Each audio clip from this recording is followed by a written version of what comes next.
How you doing, fight fans? EJ Boxing Live here, and we're in Neasden Boxing Club, Neasden IQ Boxing Club here with Coach Zab. We're going to talk about up-and-coming fights happening with some of his fighters. Zab, first and foremost, yeah? Hey, another season, how you feeling? I'm feeling good at the moment. Everything's going to plan. All the guys are winning. Everyone's training hard. They're hitting the numbers of the ticket sales, so everything's okay. Excellent, excellent. All right, we're going to talk about one of the fighters that obviously a lot of people are interested in, coming out of also Simon Mayweather. We're talking about Junior Saba. So tell us what's happened with Junior Saba thus far since his progression. Okay. Come with you. Yeah, I mean, Junior was sent here to train me for Steve Goodwin sent him here. Everybody knows about this kid, amazing talent. Obviously, there was an issue with his scan out in Vegas, so that's taken a couple of years to address. We thought everything was a-okay. Had a fight day, and then a couple of weeks before the fight day, so he had to have another scan. And unfortunately, the issue that was brought up a couple of years ago has come back to haunt him. And at this moment in time, he won't be boxing. So unfortunately, that's the latest update on Junior Saba. So there's no more boxing. That's it. He's basically officially retired. Yeah, I know. There's still meetings. I mean, there's still got to go to panel and so on and so forth. Just at this moment in time, he's not into boxing at the moment. The only thing I can say is, I've been involved in boxing now. I don't know how many years, but I started at 11, and he definitely would have been one of the best British fighters to ever come out of this country. He's that naturally talented. So it's a real shame. Just hopefully he can find a way to give back to the sport. Coach some of the other guys. But at the moment he's focusing somewhere else. But we speak all the time and we become very close. So I've got a lot of time for Junior. Well, that's a shame. Obviously, like you said, a precocious talent. When you got Floyd Mayweather and his team looking into it, and they were willing to sign him, obviously, Tunde Ajao. So, and obviously working with yourself, it's a shame. But okay, we move forward. Jose de Lopez, he's joined you as well. He's joined. If people don't know, Jose de Lopez has joined IQ Boxing. Yeah. So tell us what's happened with him. Again, Lopez, cruiserweight. Technically very, very good, Lopez. He was scheduled to box for the Southern Area Belt against Dion Juma.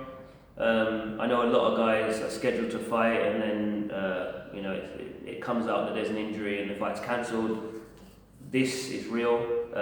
We were down at Guildford Boxing Club. We were scheduled to do 10-round boxing, and I think it was the 8th round. He pulled a muscle just under his chest, and the kid could barely pick up his bag to leave the gym.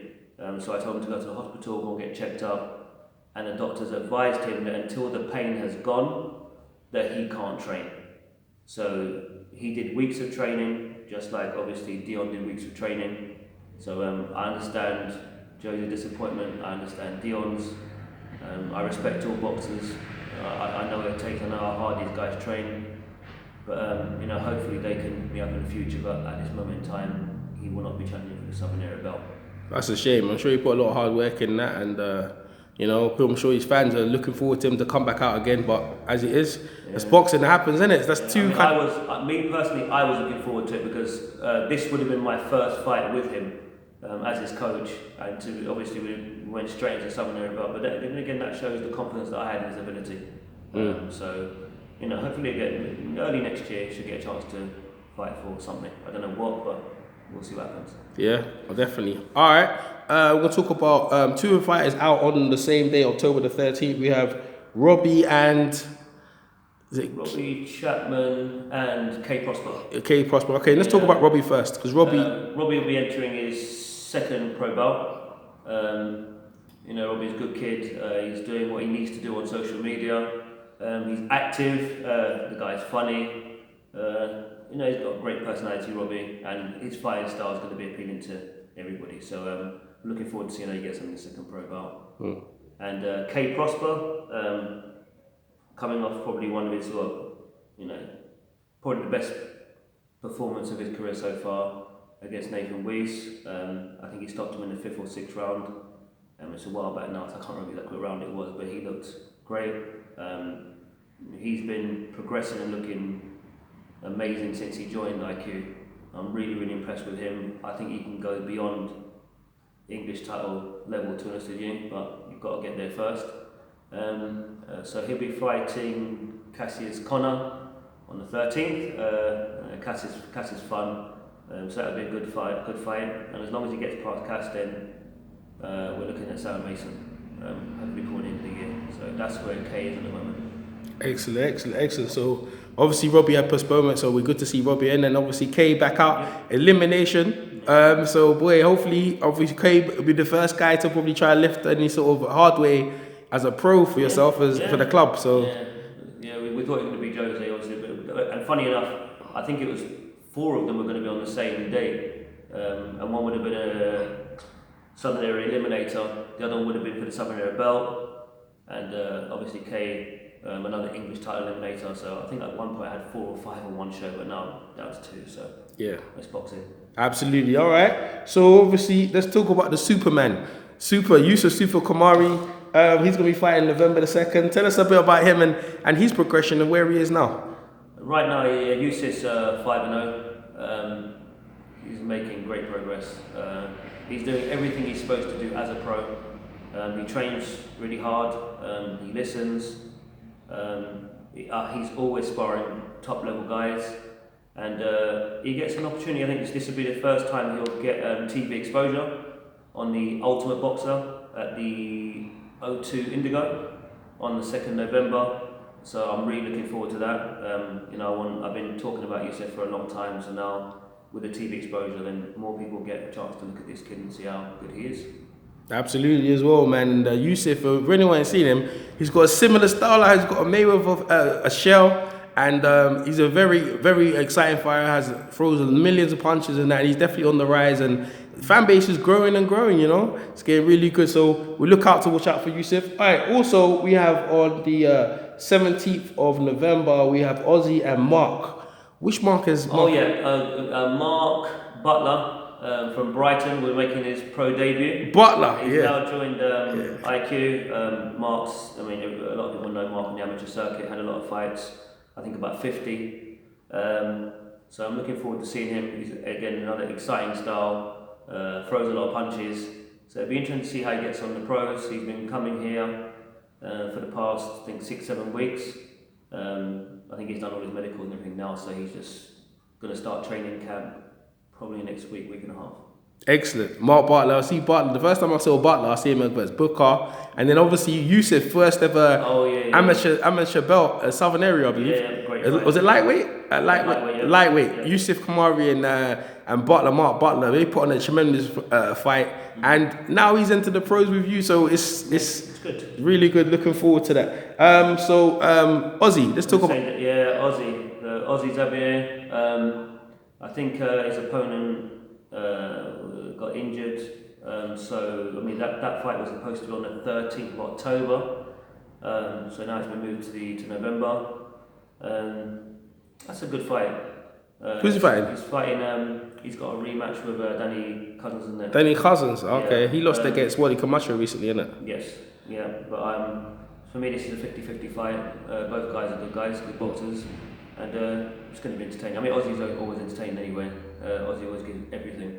Hopefully Aussie can win this and then champion for Southern Area belt. Yeah, that'll be good for That's another avenue for good, another hard way going forward. So we look forward to see that. We have Yusuf and Brandon. Is it Yusuf and Brandon or Brandon on the 24th of November? Who's 24th. Is Yusuf back out again? Yusuf will be back out again. No, not until the 1st of December. It'll be Brandon and Vasil. Yes, there we go. Yeah, again, making their pro debuts. Vasil is from Knees and IQ. We used to be at Stonebridge Boxing Club. Again, exciting style, crowd pleasing style. I'm looking forward to seeing how he makes that transition to the pros. And Brandon from Brighton again. I think he's had about 40 amateur bouts. He's making his pro debut. Really good boxer, technical, and he's 20, so I'll be taking my time with him. He'll probably have 4-rounders a bit longer than most. I like the guys to have about four rounders, then move up to 6. With him, it'd be more like maybe have about 6 4-rounders. I don't need to rush him. He's 20 years old, so I'll take my time.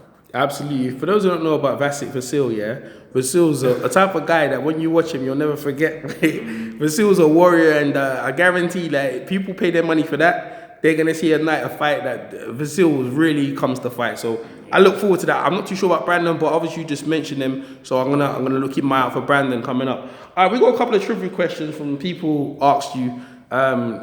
Obviously questions on your Instagram and an interview. We've got the top 5 fighters of all time. Your top fighters of all time. 5. The top 5 fighters of all time. I've got to put Mayweather up there. Was it top 5 fights or top 5? Top 5 fights. Sorry. Oh, fights. Fights of all top time. 5 fights. Okay, that's not too hard. Got Holyfield Bowe 1. That's a definite. I like Ike Ibeabuchi beat David Tua. Gatti Ward 1. Castillo beat Corrales. Yeah, Corrales. 1. That was special. There's loads, isn't it? I like Arturo Gatti beat Gabriel Alaz. Gatti's got about a good 10 classic fights anyway, so yeah, they're probably my top 5. Okay, famous trainers of all time. You haven't really Favorite trainers of all time. Yeah. You haven't really got a number on that one, so you can probably like top 3 maybe. I've got Manny up there, Manuel Stewart. Eddie Farch, definitely. Eddie Farch. Georgie Bennett as well. Yeah, I'll say those 3 for now. And Floyd Mayweather Sr. Why would you say that? Why would you say like for people who don't know about Georgie Bennett and guys who? Well, he was a good boxer anyway, but I know he's done some. He was with Evander Holyfield at one point as well. Eddie Futch was with Bo. These guys have been with great fighters. I mean, Emmanuel Stewart, Tommy. I mean, Tony at one point. I mean, the amount of great fighters in the Cronk gym. I mean, you've got to say that he's arguably the best trainer of all time. Yeah, absolutely. No doubt about it. All right, the last question. What do you expect from a fighter? The main thing I expect from a boxer is to behave like a fighter when the time comes. Explain that. When I say that, I mean, when it's always going your way, that's fine. But let's say you get hurt with a shot or you're behind the cards. It's having that character to make a change. To me, that's what makes a fighter special or great. You have to behave like a fighter when the time comes. For me, that's probably the most important trait of any boxer, and that's what I look for in my fighters. It's not always going to go the way you want it to go.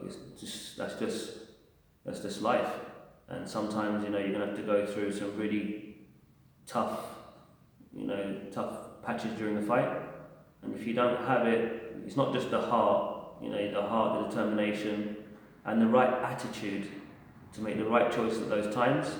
That means whether you need to hold, that means whether you get hurt with a shot and you need to gut it out, whatever it is, just behave like a fighter when the time comes, and yeah, that's it, you got me. Absolutely, man. Hey, it's been a pleasure with you, and the journey's still going on. The dream is still alive. Goodwin Promotion, big up to Goodwin, big up to all the fighters and obviously their sponsors in the background. We have Vol Boxing. We have there's EJ Boxing Live in the background there. Yeah, we have Fair Management as well. Who's Sophie Bowman, who's working with Robbie and Yusuf at the moment. Queensgate? Queensgate Property Group. One of the trainers here. He owns that, so he made that banner for us. That's great. Yeah. And obviously my good friend Andy from Evolve Boxing Club, who used to be one of the trainers here, and he's got his own gym in Amersham. So absolutely, and also what's it? One of the boxers got their own sports line as well. And obviously I want to say obviously thanks to Don at the boxer gym in Mill Hill. Always he's like a mentor to me, and strength and conditioning for some of the other boxers. Dave, he also works at Don Charles Gym. Yeah, absolutely as well. Don Charles' son's going to be fighting soon, obviously at the Cobble Box. Yeah, should be in the corner for that one. Yeah. Yeah, I mean, there's a lot of dates at the moment. It's like I'm trying to remember everything, but it's hard. Obviously, waiting to see what's going to happen next with Derek.